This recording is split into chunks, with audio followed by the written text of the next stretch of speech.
এই যে পিচ্ছে 1000 টাকা দিছি। কি বাবা, এ কি নাম? 1000 টাকা দেছ? কি নাম বাবু তোমার? মাহি। মাশাআল্লাহ, ভয় পাচ্ছ তুমি? বাবা কি নাম তোমার? মাহি। খাওয়া দাওয়া করছো বাবু? খাইছো? যাও বাবা যাও যাও, আল্লাহ কবুল করুক। জোরে কোন আমিন, আরো জোরে কোন আমিন। আল্লাহ তোমার একজন বান্দা 200 টাকা করলো দান, আল্লাহ দানটা কবুল করেন। ছোট্ট বাবু 1000 টাকা, জোরে বলেন মারহাবা। মরে গেলে সব শেষ, কথা বলেন না কেন? হাই রে মানুষ, রঙিন মানুষ, দম ফুরাইলেই ফুস। বেশি বাহাদুরি কইরো না, খুব বেশি অহংকার হয়। কিসের অহংকার করো? এক ফোঁটা নাপাক পানির থেকে আল্লাহ পাক তোমাকে আমাকে সৃষ্টি করেছে। তুমি কিসের অহংকার করো? মিনহা খলাকনাকুম ওয়া ফিহা নুঈদুকুম ওয়া মিনহা নুখরিজুকুম তারাতান উখরা। এই মাটি দিয়ে তোমাদেরকে সৃষ্টি করেছি, এই মাটির ভিতরে তোমাদেরকে রাখা হবে, এখান থেকে আবার পুনরায় জীবিত করব। এই মাটি সেই মাটি যেই মাটির উপর দাঁড়িয়ে পেশাব পায়খানা করি। কিসের অহংকার?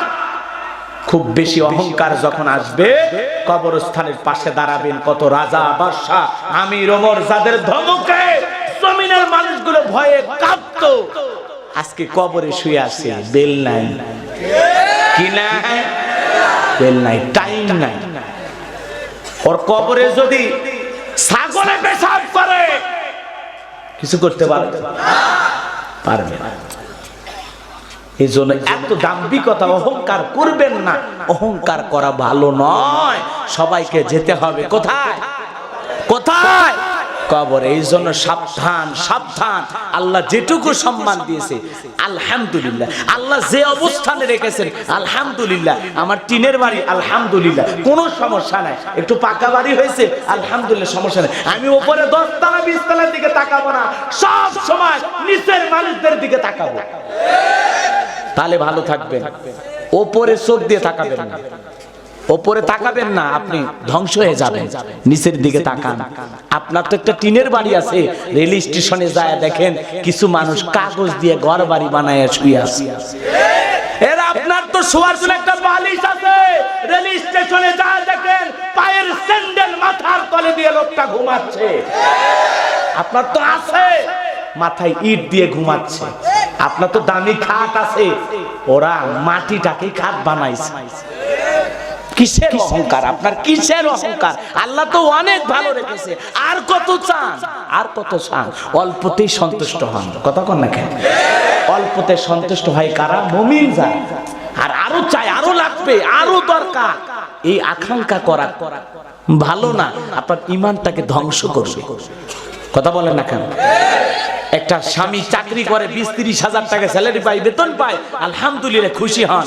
কিন্তু বিবিটা বলে এই যে অমুকের বাপ তোমার সাথেই তো চাকরি করে, অমুকের আব্বার দামি ফ্রিজ আছে, দামি গাড়ি আছে, আমি শুনলাম বলছেন একটা ফ্ল্যাট কিনেছে, আর তুমি আজ পর্যন্ত সিরাজগঞ্জ বাজার একটা 2 শতক জমিও কিনতে পারলা না।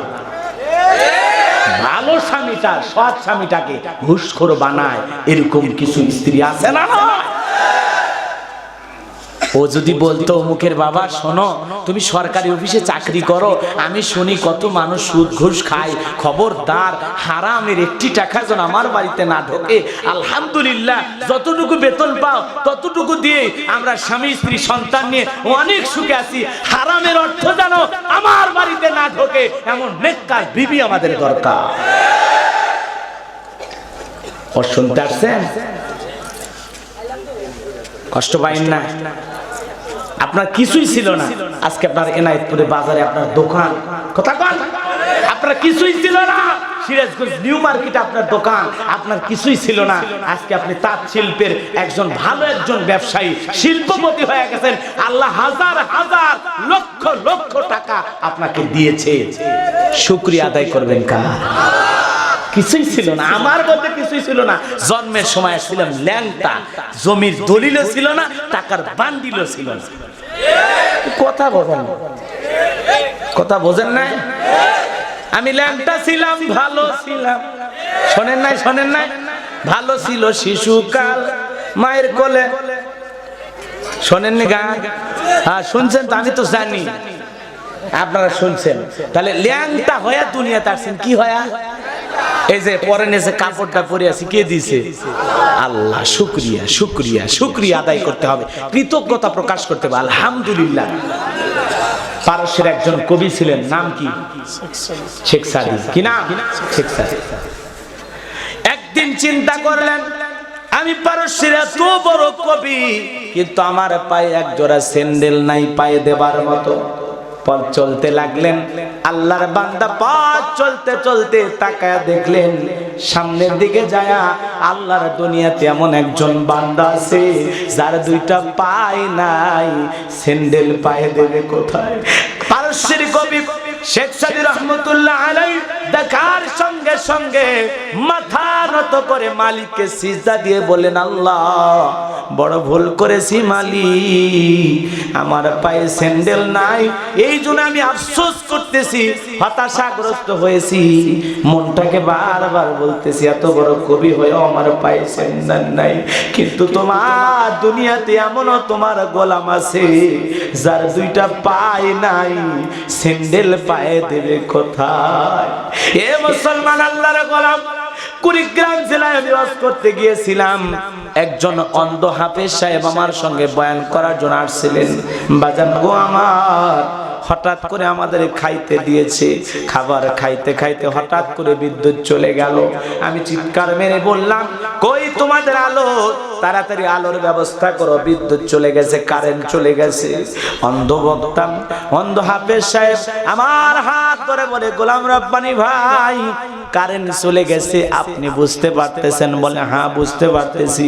খাবার খাবো, না দেখলে বাতি না থাকলে কেমনে খাবার খাবো?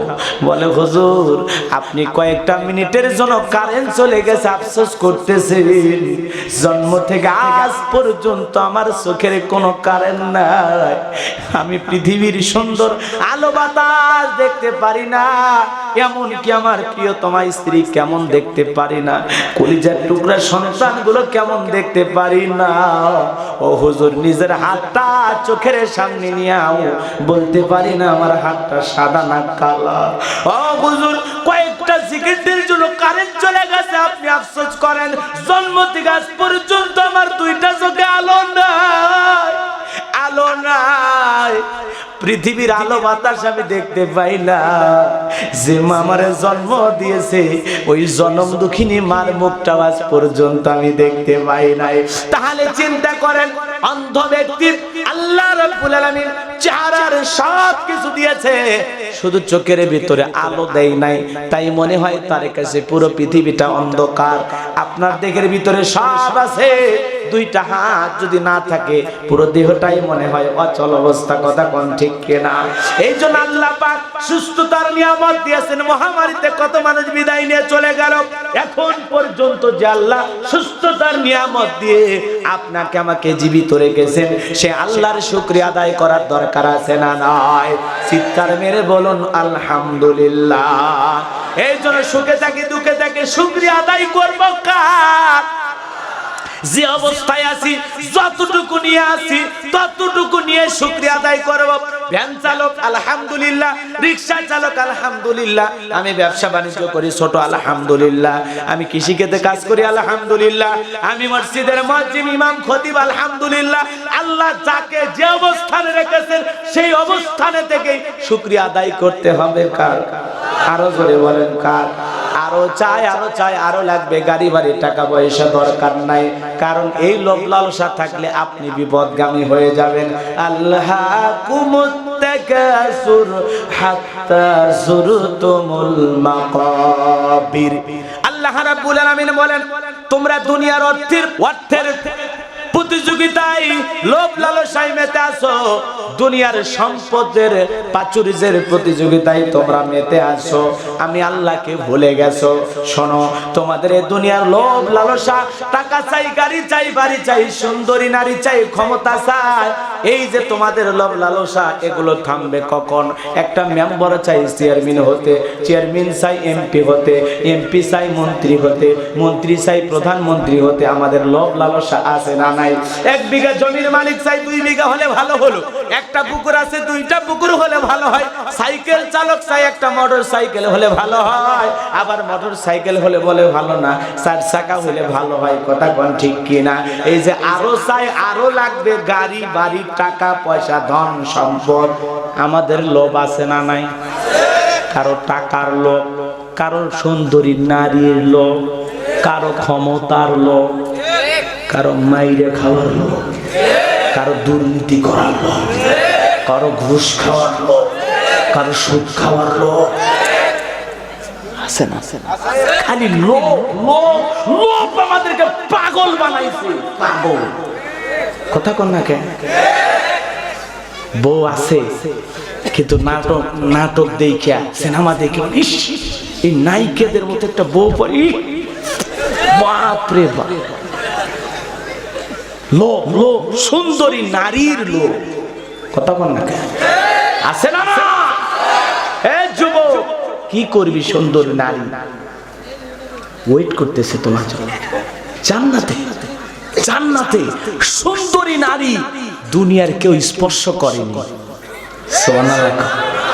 এত সুন্দর, এত সুন্দর, তুমি দেখে অবাক হয়ে যাবা। কত সুন্দর জানো? এই যে চামড়া দেখা যায়, এই চামড়ার ভিতর থেকে দেহের ভিতরে যে হাড়, হাড়, এই হাড়টা পর্যন্ত দেখা যায়। সুন্দর কারে বলে? সুবহানাল্লাহ। পাগল হয়ে যাবো, পাগল হয়ে যাবো। এই জন্যই দুনিয়ার নায়ক নায়িকার চিন্তা বাদ দাও, পরকালের চিন্তা করো। চিন্তা ভাবনাই যেন এইটা থাকে, আল্লাহ তোমার জান্নাত আমি চাই, আমি তোমার গোলাম, আমারে তুমি জান্নাত দিও, আর কিচ্ছু চাই না। আমি যেন তোমার গোলামের মতো গোলাম হয়ে মৃত্যুবরণ করতে পারি। আমরা গোলাম কার? জোরে বলেন, গোলাম কার? শুধু কি গোলাম? গোলামের ঘরের গোলাম। কথা বলেন না কেন? আমার বাবা আল্লাহর গোলাম, আমিও আল্লাহর গোলাম। খালি চেয়ারম্যান খালি অন্য কারো গোলাম নাকি? কোন পুলিশ কার গোলাম? চেয়ারম্যান কার গোলাম? এমপি কার গোলাম? ডাক্তাররা কার গোলাম? ইঞ্জিনিয়াররা কার গোলাম? বলতে লজ্জা লাগে? হুজুর কার গোলাম? এই ধরে কর, আমরা সবাই আল্লাহর গোলাম। সবাই কার গোলাম? যদি আল্লাহর গোলাম হতে পারি আমাদের দুনিয়ার জীবন ধন্য। আমরা যদি সত্যিকারে আল্লাহর গোলাম হতে পারি আমাদের জীবন ধন্য। বুঝুন, আমরা সবাই গোলাম হতে চাই কার? আর জোরে বলেন, গোলাম হতে চাই কার? আমরা সবাই একজন আর গোলাম, তিনি কি? সবার একজন মনি, তিনি কি? আল্লাহ। কষ্ট পাইছেন? এই জন্য ভয় পাওয়ার কোনো কারণ নাই, ভেদাভেদ করার কোনো কারণ নাই। সামনের দিকে যাই, কষ্ট হবে? তাহলে আল্লাহ পাক আপনাকে কুড়া ঘরে রাখুক, ভাঙা ঘরে রাখুক, টিনের ঘরে রাখুক, ইটের ঘরে রাখুক, 2 তালাতে রাখুক, যে অবস্থায় রাখুক, শুকরিয়া আদায় করবেন কার? সুখে থাকি আলহামদুলিল্লাহ, দুঃখে থাকি আলহামদুলিল্লাহ, যে অবস্থায় থাকি না কেন আলহামদুলিল্লাহ। উঠতে বসতে শুকরিয়া আদায় করবো কার? তাই বলে সুদ ঘুষ খাইয়া হারাম খাইয়া উঠতে বসতে করেন আলহামদুলিল্লাহ। তোমার ওই আলহামদুলিল্লাহ দাম নাই। আলহামদুলিল্লাহ যেন হালাল খাবারের দ্বারা হয়। কথা কোন ঠিক কিনা? সম্মানিত ভাইরা আমার, এই জন্য যারা শুকরিয়া আদায় করে সে তার নিজের জন্য শুকরিয়া আদায় করে, আর যারা শুকরিয়া আদায় করে না তাদের জেনে রাখা উচিত আমার আল্লাহ হলেন অমুক ফিকি, আমার আল্লাহ হলেন প্রশংসিত। বলেন আল্লাহু